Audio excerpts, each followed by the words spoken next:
Ahí vamos entrando. Un poquito.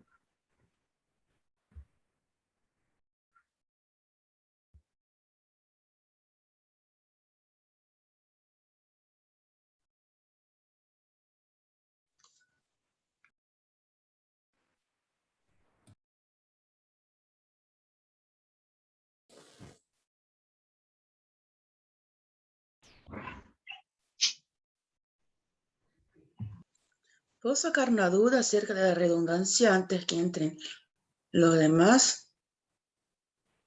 ¿Puede ser?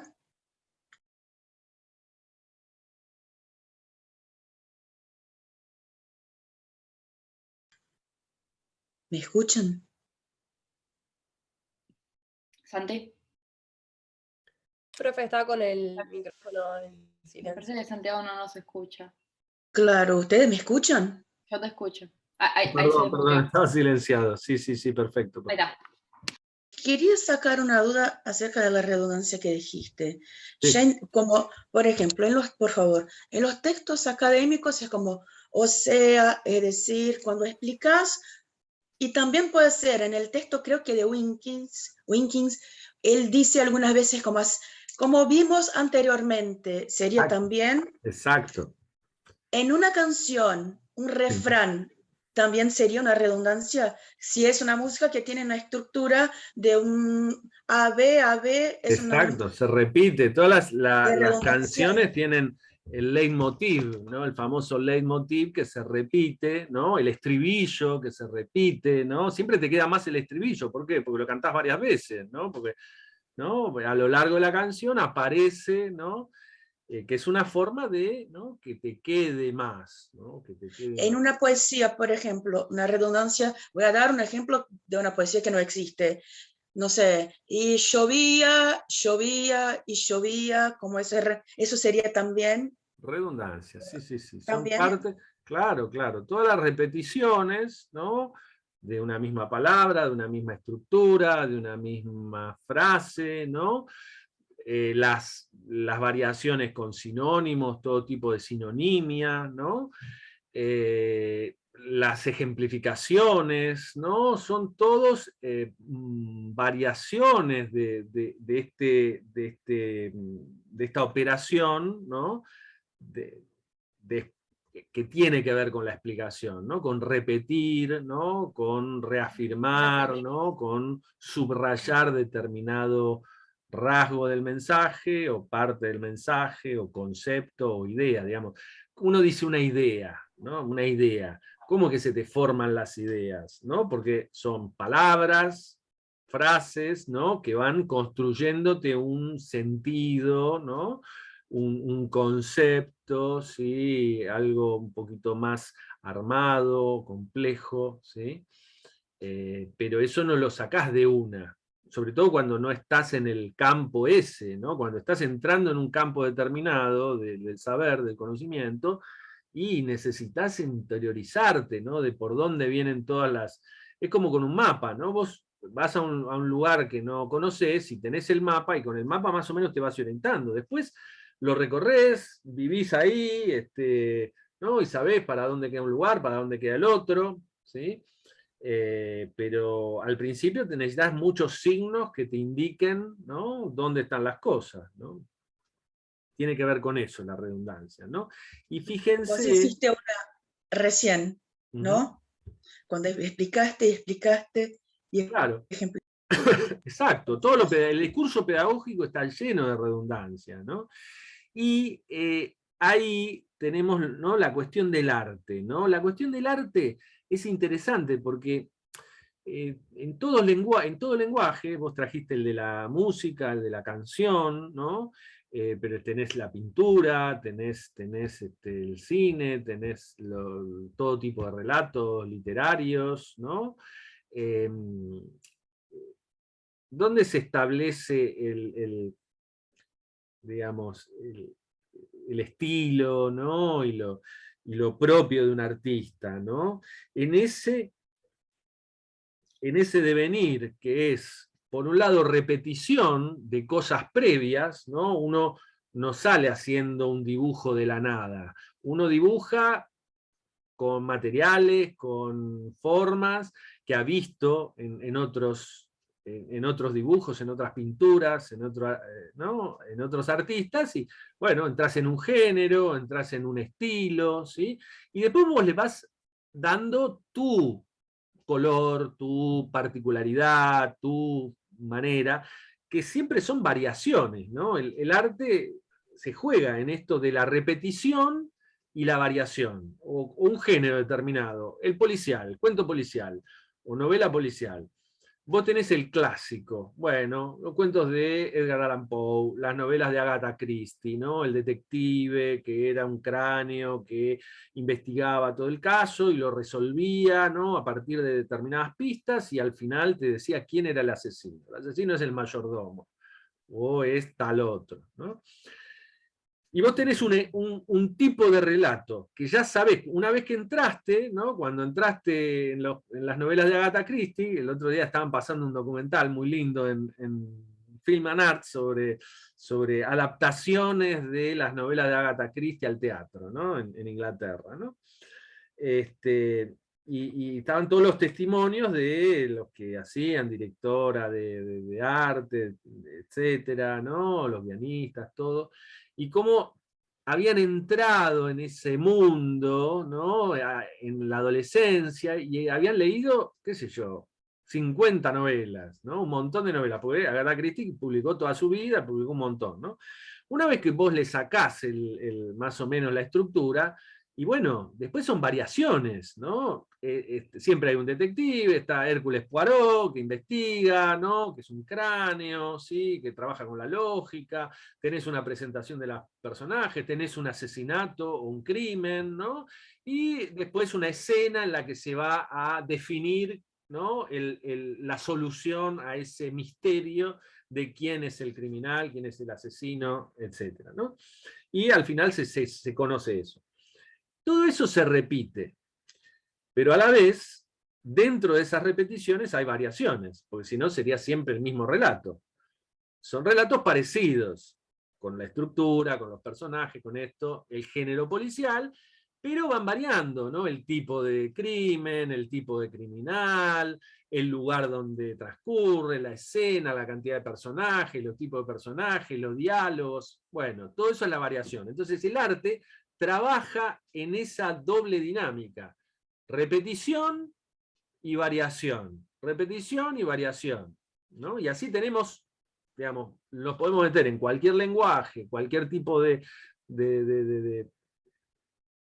escena y obra artística, que vamos a encontrar esos dos fenómenos, ¿no? La repetición, ¿no? En pintura, un estilo, una época, un tipo ¿Qué es de... redundancia? Y Eso es redundancia. Eso redundancia. es redundancia, ¿no? La repetición, ¿sí?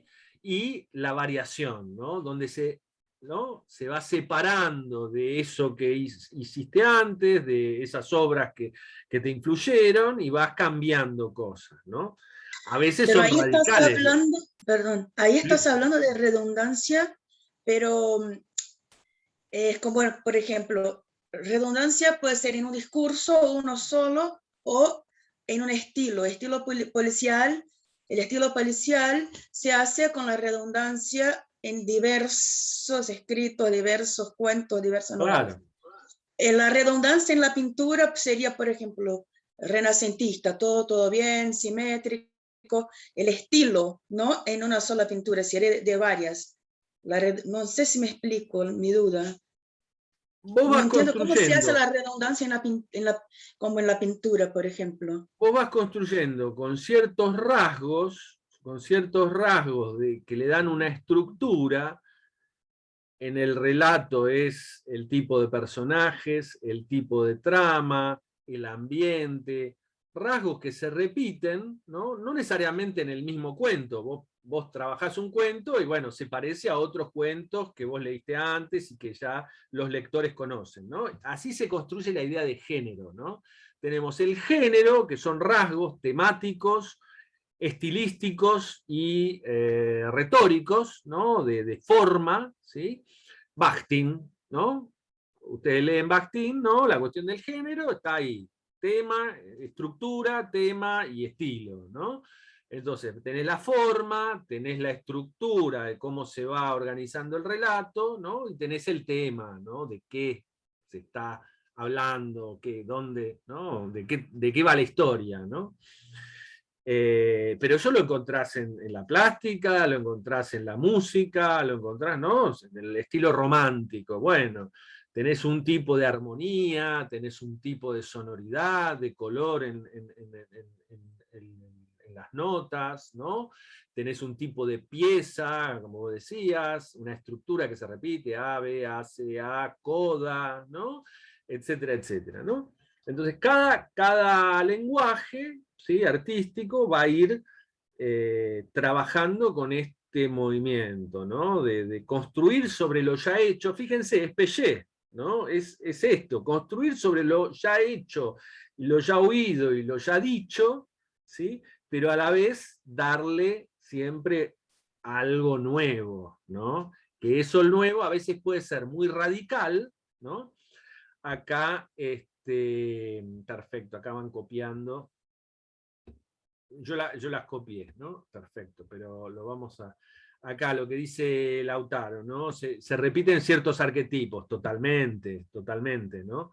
Siempre hay una repetición de ciertas cuestiones que tienen que ver con algo de la memoria social, de la memoria de una comunidad, ¿no?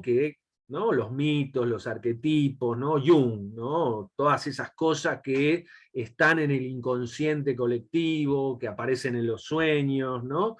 Y que son parte de lo humano, ¿no? Freud habla de lo siniestro, cada uno le va dando su nombre a esas cosas, ¿no?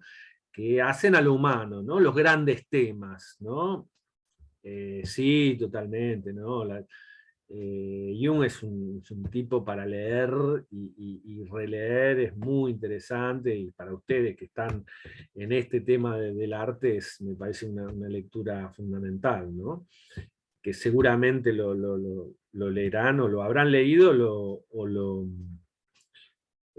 estarán leyendo, ¿no? En distintas materias, porque bueno, trabaja mucho con esto del contenido, de estos contenidos que vuelven, ¿no? Vuelven, se repiten, ¿no? Reaparecen, ¿no? Vos reprimís, pero ¿no? Siempre por algún lado lo siniestro vuelve, siempre los traumas vuelven, ¿no? Es todo ese trabajo, ¿no? En el psicoanálisis está la cuestión de la repetición, ¿no? Uno como que va contando una historia y la recuenta y dice, uy, otra vez salió el tema de mamá, otra vez salió el tema de papá, otra vez, no, esta cuestión, no, y otra vez, ¿por qué no salgo de ahí? Bueno, pues tenés que insistir, insistir, insistir, hasta que medio como que se va gastando el tema, y vos decís, mira, ahora lo miro distinto, ahora no me duele tanto, ahora puedo manejarlo, ahora lo junté con otra cosa y da otro resultado, ¿no? Otro sentido, como yo lo siento, ¿no?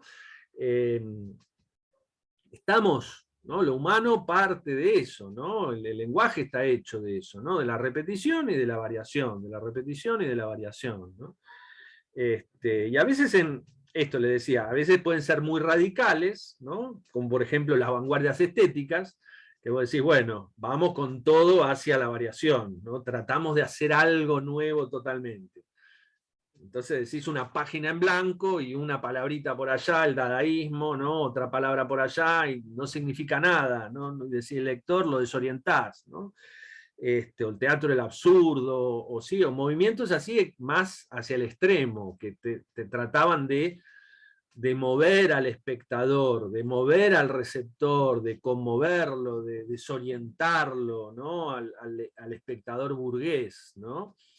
Y bueno, y después eso, la cultura y la sociedad lo toma, como dijimos, después vemos surrealismo en las publicidades, ¿no? Que te venden un producto, vemos surrealismo en todos lados, ¿no? Pero bueno, después de 100 años, ¿no?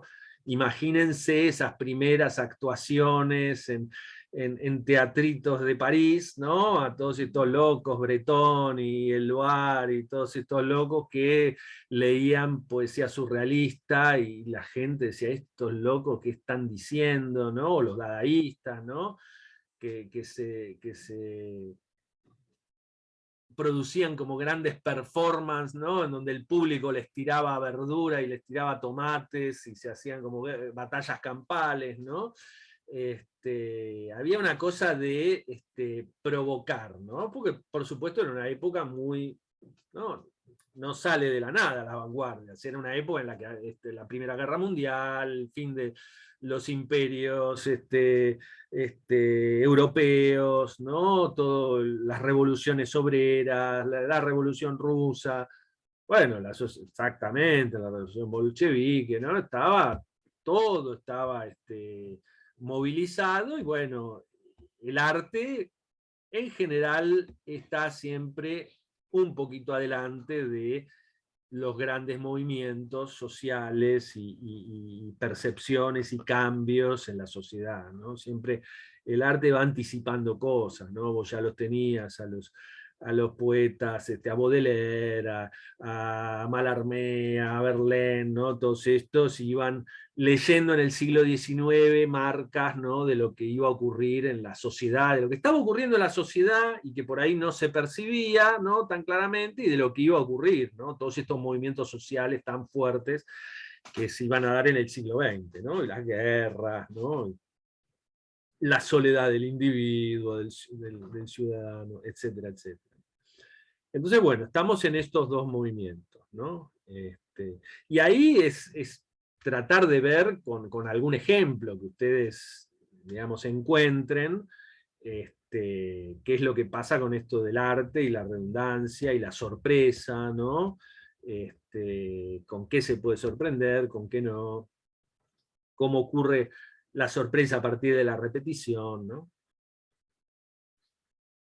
Bueno, después tenemos, vamos a tomarlo de winking y metacomunicación, ¿sí? Winking y metacomunicación.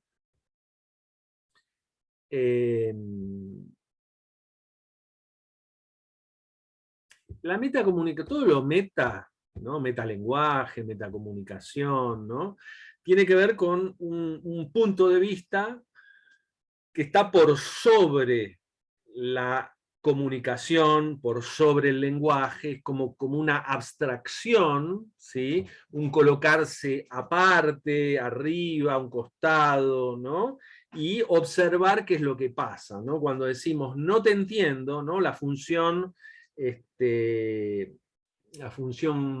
metalingüística, ¿no? O repetime lo que dijiste porque no te entendí, ¿no? Que tiene que ver con el ruido en la comunicación y también con decir, pero ¿qué quiere decir, no sé, una palabra en alemán, ¿no?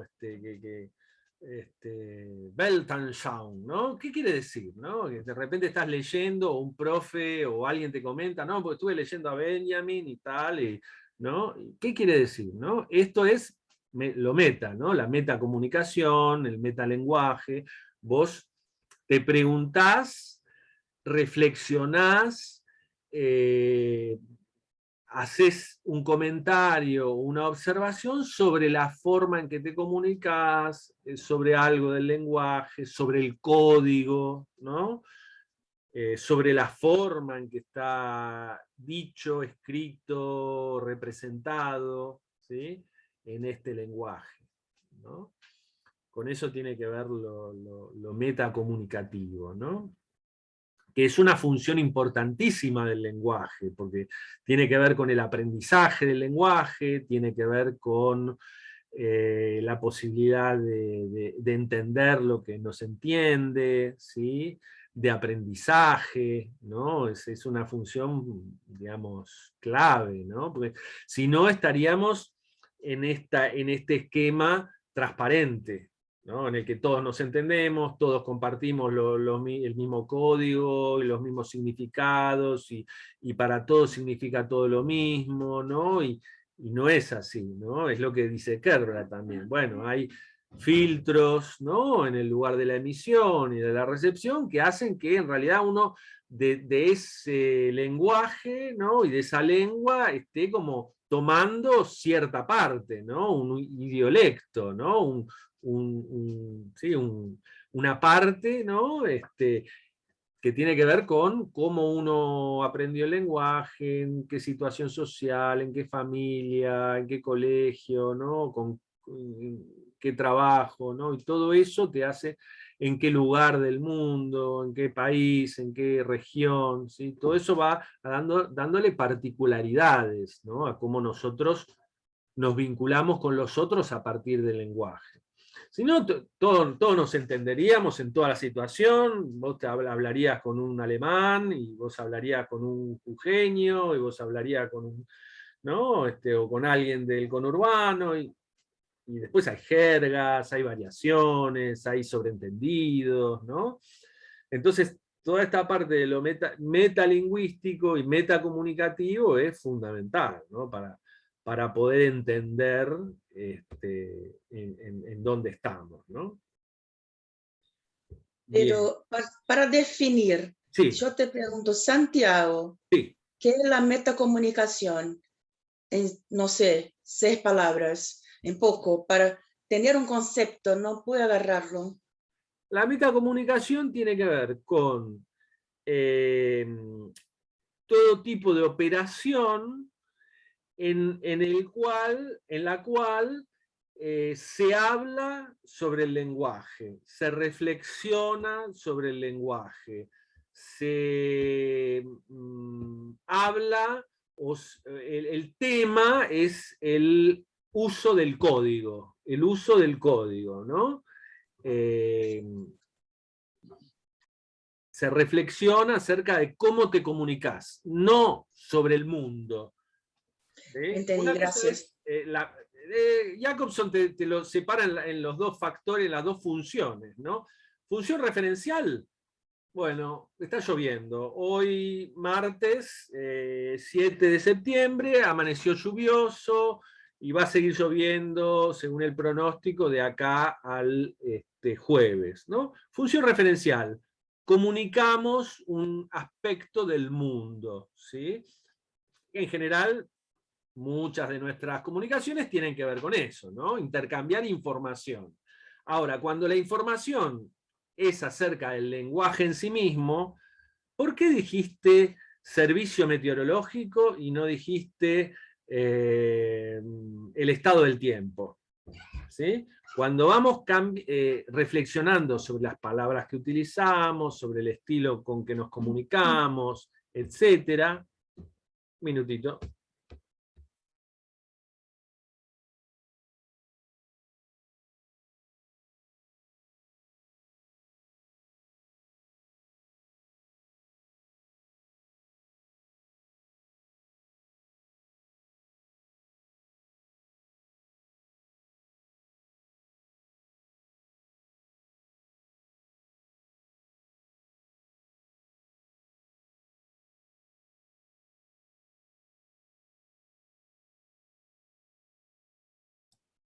Se fue, ¿no? Ah, ok. No, está acá, pero está... ¿Qué pasó algo? No sé. Con la pantalla apagada está, pero está conectado. Ahí está, ahí volvió. Estoy vivo y lo escuchándolos. No, pasa porque no estamos en un aula. Yo estoy en mi casa y ustedes en general creo que también. Entonces, bueno, ocurren cosas. Pasaron cosas, como dijo uno. Sí, tiene que ver con el contexto, sin duda, como dice Beatriz, ¿no? Tiene que ver con el contexto, pero la parte vinculada al lenguaje, ¿no? Al código, ¿sí? Al uso del código en determinada comunicación, ¿sí? Lo metacomunicativo y lo metalingüístico tiene que ver con el uso del código, ¿no? A ver si queda algo no, de Winky me parece que de la comunicación. Y después Kerbrat. ¿Qué se entiende por competencias asimétricas entre instancias de emisión y recepción, y estas consecuencias en el dominio del arte, y diferencias entre competencia sinonímica y polisémica, diferenciar las instancias de producción y reconocimiento? Sí, claro, reconocimiento está muy bien, acá no lo encontré porque no habla de interpretación, tiene que ver con lo mismo, sí, sí. La instancia de reconocimiento, producción y reconocimiento es más desde Verón, ¿sí? Desde la semiótica, ¿no? Instancias de producción, de emisión, del lugar de la emisión, y de reconocimiento desde el lugar de la recepción y de la interpretación, ¿no? Estas competencias, que serían las habilidades, ¿no? Es un concepto que también se ha discutido en el ámbito de la lingüística, ¿no? Las competencias, habilidades, estrategias, técnicas, ¿no? Saberes, ¿no? Saberes prácticos, ¿no? Que uno tiene de cómo usa el lenguaje, ¿no? Se ven las diferencias en estas dos instancias, ¿no? En una comunicación con alguien oralmente o por escrito, bueno, tanto en la emisión como en la recepción tenemos estas diferencias, ¿no? No son simétricas, son asimétricas, ¿no? Fíjense, ¿no? Yo les había traído el Martín Fierro, y que habíamos hablado, ¿no? Del otro libro, a ver si se ve desde acá, el Guacho, Martín Fierro, que es una reescritura de este poeta contemporáneo, Oscar Fariña, ¿no? Que nació en Asunción en 1980 y reside en Buenos Aires, ¿no? Y que reescribe el Martín Fierro, ¿no? Si vos empezás, ¿no? a leer este libro, fíjense, acá me pongo a cantar al compás de la villera, que el guacho que lo desvela una pena extraordinaria, cual camuca solitaria, con la cumbia se consuela, ¿no? Entonces, si vos tenés el conocimiento del Martín Fierro, de cómo empieza el Martín Fierro, va a ser una cosa, vos vas a construir un sentido determinado y vas a decir, ah, esta obra está reescribiendo el Martín Fierro, que empieza, aquí me pongo a cantar, al compás de la vihuela, que al hombre que lo desvela una pena extraordinaria, como el ave solitaria, con el cantar se consuela, ¿no? Entonces, el que tiene ese intertexto, esa lectura, ¿sí? va a interpretar esta otra, la de Fariña, de una determinada manera. Quien no tiene el Martín Fierro va a decir, ah, mira vos, está hablando de la cumbia y de los pibes chorros, ¿no? Y arranca así, ¿no? Y no tenés esto, me suena, ¿por qué rima? ¿No? Entonces son dos, teniendo o no esa lectura, vos vas a interpretar de una manera o de otra, ¿no? Entonces ahí está la cuestión de la competencia asimétrica, ¿no? Fariña, en su reescritura, repetición, prácticamente repite la misma estructura, la rima, ¿no? La rima consonante que suena al final de cada verso, octavillas, 8 sílabas, los mismos 6 versos, misma estructura, casi todo lo mismo, pero le va cambiando unas palabras. Y con esa variación, con ese cambio, ya hace una cosa nueva. Pido a los porros del cello que ayuden mi pensamiento, les pido en este momento que voy a cantar mi historia, me deliren la memoria, que estaba con sentimiento. Vengan porros milagrosos, vengan todos en mi ayuda, que la lengua se me anuda y se me nubla la vista, pido a mi Dios, como el Diego, D10S, que me asista en esta ocasión conchuda. Bueno, etcétera, etcétera, ¿no? Y entonces trabaja el registro del pibe chorro, ¿sí? De lo tumbero, ¿no? del ambiente medio delincuencial, ¿no? Marginal y todo eso, ocupas, ¿sí? Es eso, es ese estilo, ¿sí? En el lenguaje, y sin embargo está reescribiendo verso por verso el Martín Fierro, ¿no? Pido a los santos del cielo que me ayuden mi pensamiento, les pido en este momento que voy a cantar mi historia, me refresquen la memoria y aclaren mi entendimiento. Vengan santos milagrosos, vengan todos en mi ayuda, que la lengua se me añuda y se me turba la vista, pido a Dios que me asista en una ocasión tan ruda. ¿Sí? Entonces fíjense, ¿no? Estamos ahí, ¿no? Competencias asimétricas, ¿sí? No es lo mismo tener la lectura que no tenerla, ¿sí? Este escritor, uno supone que está imaginando un lector que tiene la lectura del Martín Fierro, o que se la va a proveer, ¿no? Para tener como un entendimiento mayor de la obra y de la operación que está jugando en esta obra, pero a la vez puede leerlo a alguien que simplemente encontró el libro y dice, ay, no tiene nada de la gauchesca, y le va a interesar por la rima, por cómo arma el personaje y demás, ¿no? Entonces tenemos estas dos cosas que es un poco lo que Kerbrat trabaja, ¿no? En su reformulación del esquema, ¿no? Y competencia sinonímica tiene que ver con esto, con la repetición, ¿sí? Uno elige de un campo semántico, ¿no? Una determinada palabra, ¿no? Que te va a definir un significado, ¿no? Vos elegís el ave, ¿sí? Como el ave solitaria, ¿sí? Es una pena extraordinaria, como el ave solitaria, como la ave solitaria con el cantar se consuela, ¿no? Está haciendo una imagen, una metáfora, ¿no? Y elige ave, pero podría haber elegido pájaro, podría haber elegido jilguero, podría haber elegido cotorra, podría haber elegido águila, ¿sí? Y eligió ave, ¿no? Porque era cortita y le entraba en el verso y demás. Y ahí eligió sinónimos, ¿no? Y fíjense, en la reversión le dice, en vez del ave,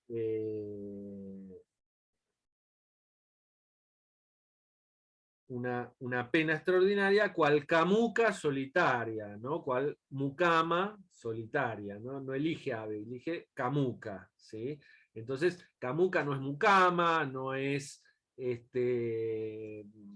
trabajadora del hogar, ¿no? O, empleada doméstica, ¿no? Elige camuca, ¿sí? Porque es una jerga, es una palabra, ¿no? Que viene de esa jerga del mundo de los chorros, del pibe chorro, ¿no? Y la competencia polisémica tiene que ver con las posibilidades, ¿no? De una palabra que quiere decir más de una cosa, ¿no? La polisemia tiene que ver con esto de la ambigüedad, por un lado, con esto de los distintos significados, ¿no? Que uno encuentra en una determinada palabra, ¿no? No solo con el aspecto denotativo de la palabra, del significado más referencial, sino con el aspecto connotativo de la palabra, ¿no? Todas las asociaciones, más el campo de lo metafórico, ¿no? de lo metonímico y lo metafórico, ¿no? De los recursos, de la interpretación de esa palabra, que entonces le da, ¿no? Según el contexto, va a tener más significados, ¿no? La polisemia tiene que ver con eso, ¿no? Las posibilidades del lenguaje de significar más de una cosa, ¿no? Y varias cosas al mismo tiempo, y a veces hasta cosas contradictorias al mismo tiempo, ¿no? Una palabra o una frase, ¿no? O una construcción, ¿no? De sentido, de una figura retórica, ¿no? Por ejemplo, el oxímoron, ¿no? Que es una contradicción en sus términos, ¿no? el infernal frío, ¿sí? Infernal más vinculado al calor, al fuego, y el frío, ¿no? Hacía un frío infernal, ¿no? Entonces en esa construcción, en esa figura retórica, tenés como contrarios, ¿no? A ver si había algo más.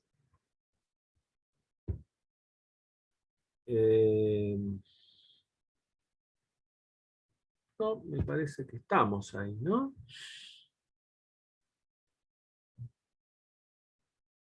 Bueno, vamos bien. Entonces, creo que con eso estaría, no sé si hay algo más de la unidad 2, de dudas.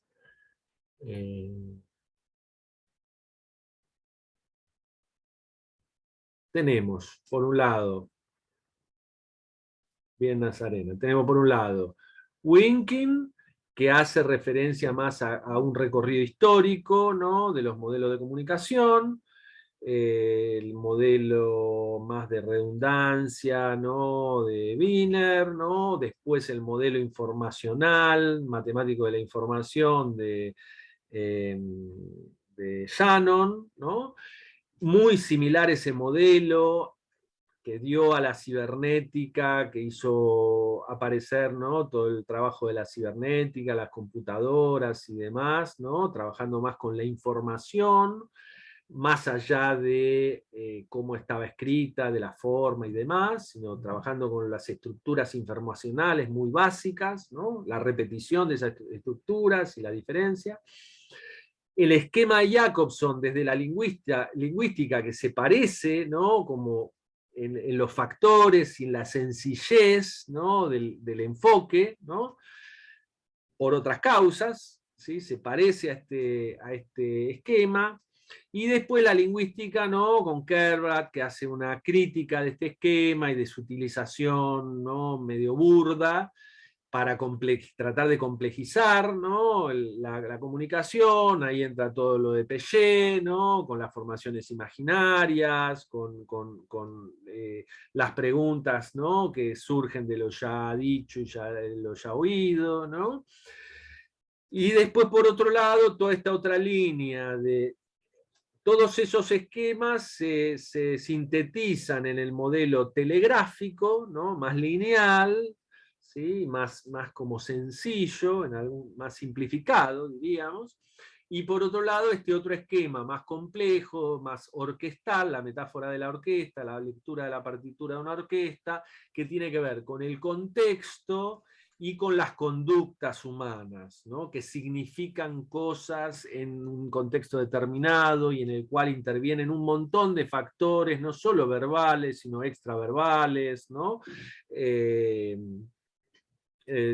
Kinésicos, proxémicos, todo el espacio, toda la historia de cada uno, el lugar donde se está produciendo esa comunicación, todos los estímulos perceptuales de todo tipo, ¿no? Desde la imagen, los olores, etcétera, etcétera. Todo eso formando un continuo, ¿no? En el cual uno está metido a la vez, ¿no? Y trata de decodificar de qué corno se trata lo que está viniendo del otro lado, ¿no? Y a veces produce sentido, a veces produce sin sentido, a veces un poco de una cosa y de otra, ¿no? Bueno, entonces ahí estamos más o menos con el módulo 2, ¿no? Ya se va a cortar de nuevo, vamos a entrar como para ir haciendo el cierre. Como siempre nos van a quedar cosas afuera, pero bueno, vamos avanzando de a poquito.